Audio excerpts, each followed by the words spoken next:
Assalamualaikum warahmatullahi wabarakatuh. Sahabat nasihat berkah yang dimuliakan Allah. Semoga kita selalu dalam keadaan sehat walafiat. Amin ya robbal alamin.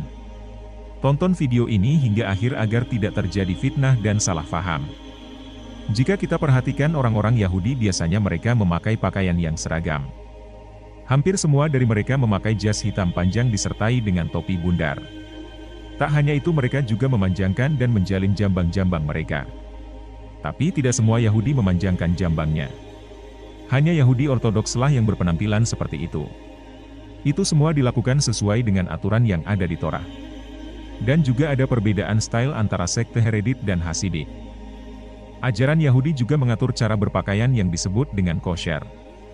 Selain wajahnya yang dihiasi jenggot dan kebiasaan mereka memakai topi hitam lebar, mereka juga menumbuhkan dan memanjangkan rambut di kedua sisi kanan dan kiri kepalanya. Gaya rambut seperti ini disebut dengan peyot, atau peyot dan payet. Gaya rambut seperti ini sebagian besar dipakai oleh para Haredit Askenazi atau Yahudi Ortodoks. Dan ada juga Yahudi di Yaman. Bagi orang Yahudi Yaman peyot ini disebut simanim, yang artinya tanda.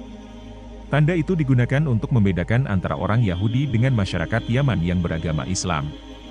Dalam kepercayaan mereka pemakaian peyot bagi orang Yahudi Ortodoks itu berdasarkan pada perintah Tuhan di dalam Imamat 1927.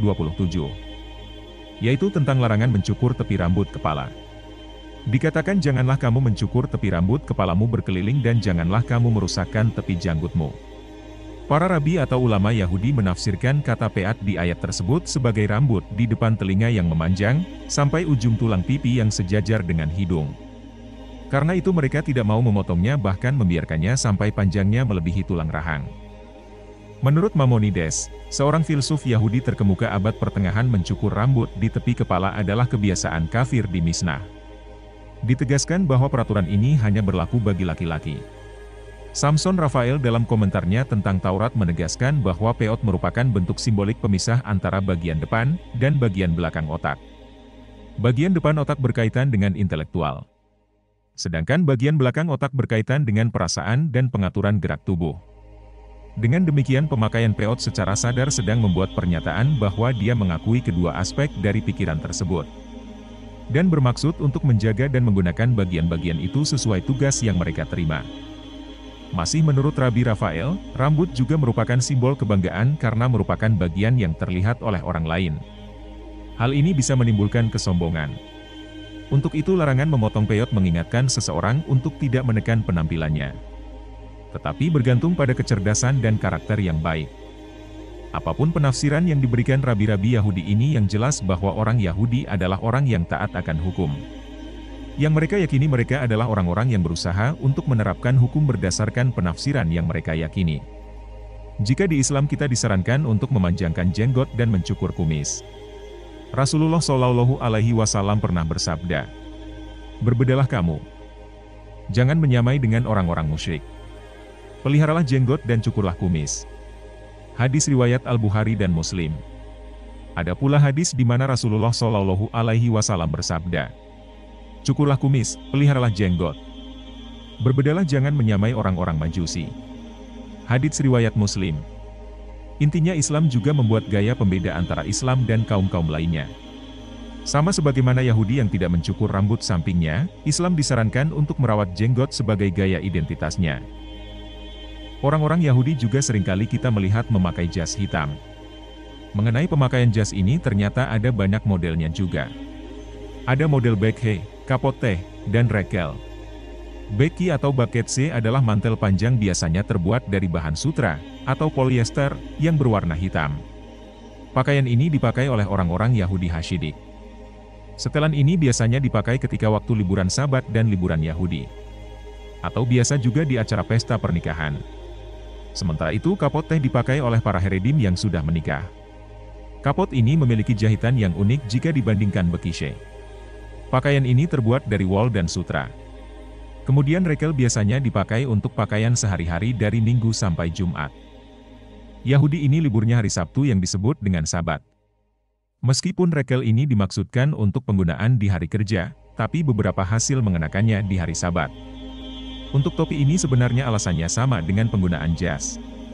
Topi yang dipakai oleh orang Yahudi ini disebut dengan fedora atau homburg.